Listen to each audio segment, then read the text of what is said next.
This story is based on real historical events and the life of a young man whose extraordinary talent and bright future were cut short by war. It is the story of Jimmy Duffy, an Olympic athlete, a marathon champion, and a soldier who never returned home. Before he was known as a soldier, Jimmy Duffy was known as a runner. A gifted, determined, and disciplined young man, he grew up with a deep love for sport and competition. From an early age, he showed exceptional physical ability. He was not the strongest, nor the biggest, but he had something rare: endurance, focus, and an unbreakable will. Running was not just a hobby for Jimmy, it was his identity. It was how he expressed himself. It was how he felt free. Born in Ireland and later moving to Canada, Jimmy grew up in a time when life was hard and opportunities were limited. Many young men worked long hours, struggled financially, and dreamed of something more.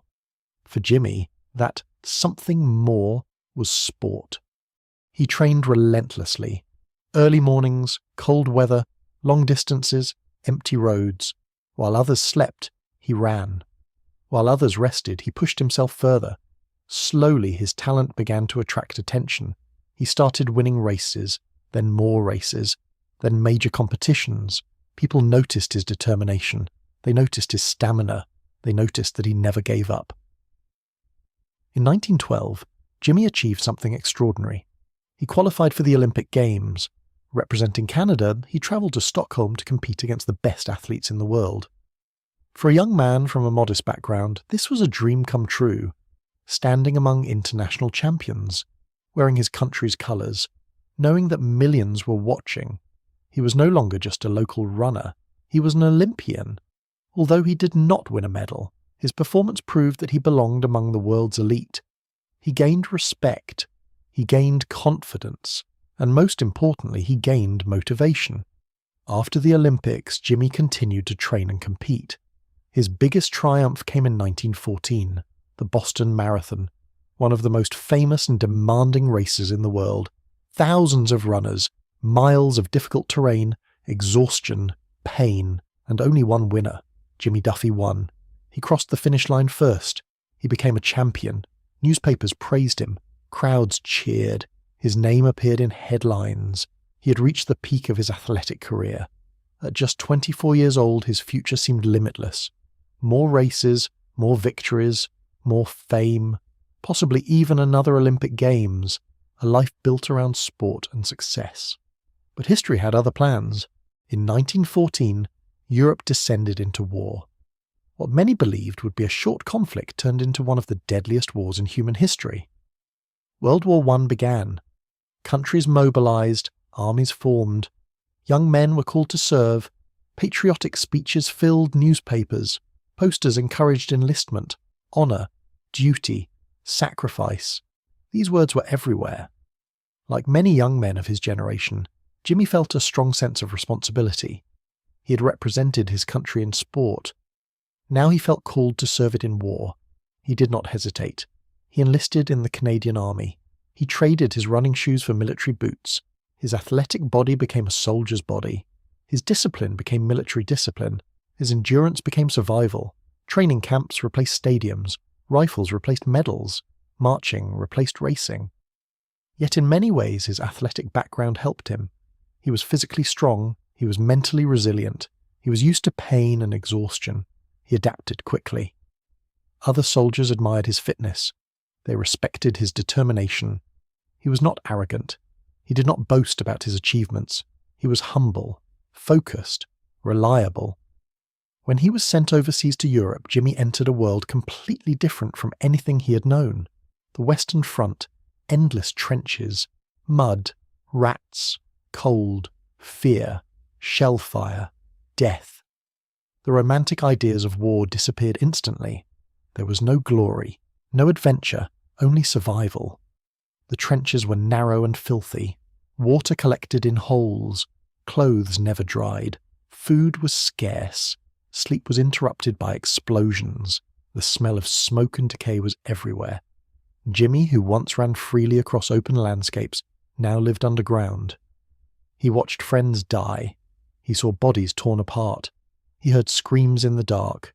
Still, he endured.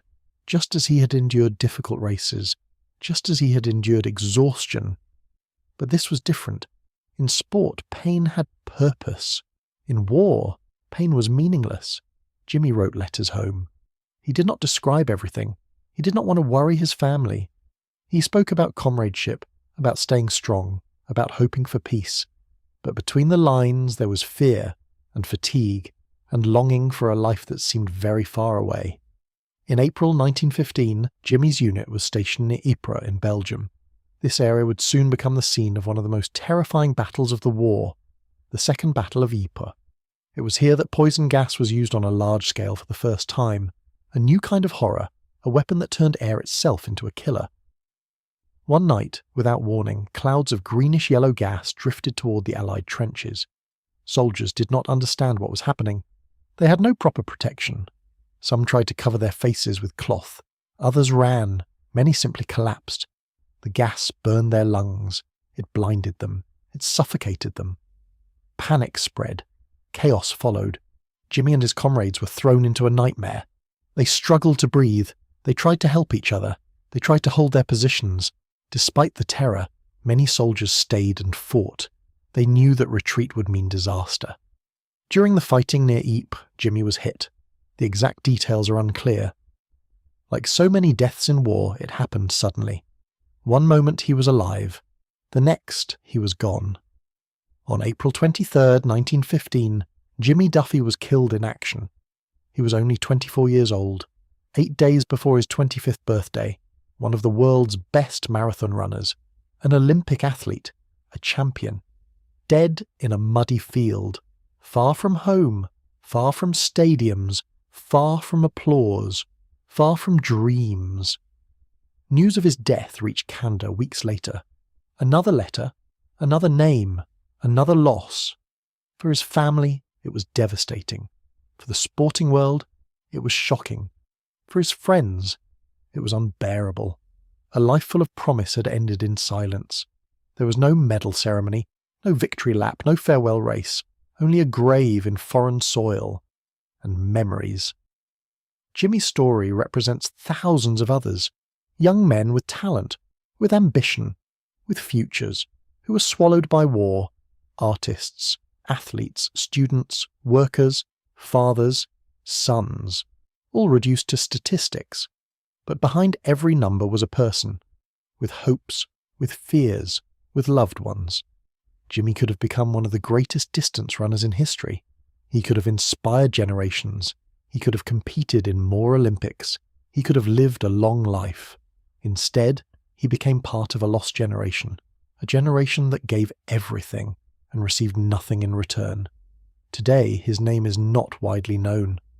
Most people have never heard of him, but his story matters because it reminds us what war takes away. Not just lives, but possibilities, potential, dreams. Every time we talk about heroes, we should remember people like Jimmy. Not because they wanted to be heroes, but because they did their duty and paid the ultimate price. He did not die chasing fame. He did not die seeking glory. He died because history demanded sacrifice. And he answered. Jimmy Duffy ran his last race on a battlefield. No finish line, no crowd, no applause, only silence. And that silence still speaks today. It tells us that behind every uniform is a human being. Behind every statistic is a story. And behind every war is a list of futures that never happened. This is why we remember him, not as just a soldier, not just as an athlete, but as a young man who gave everything and never got the chance to grow old.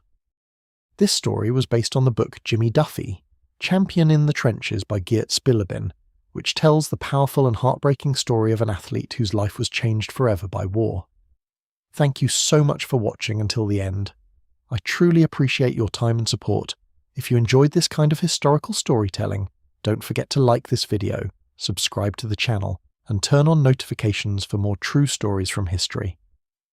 Let me know in the comments what you thought about Jimmy's story, and I'll see you in the next video.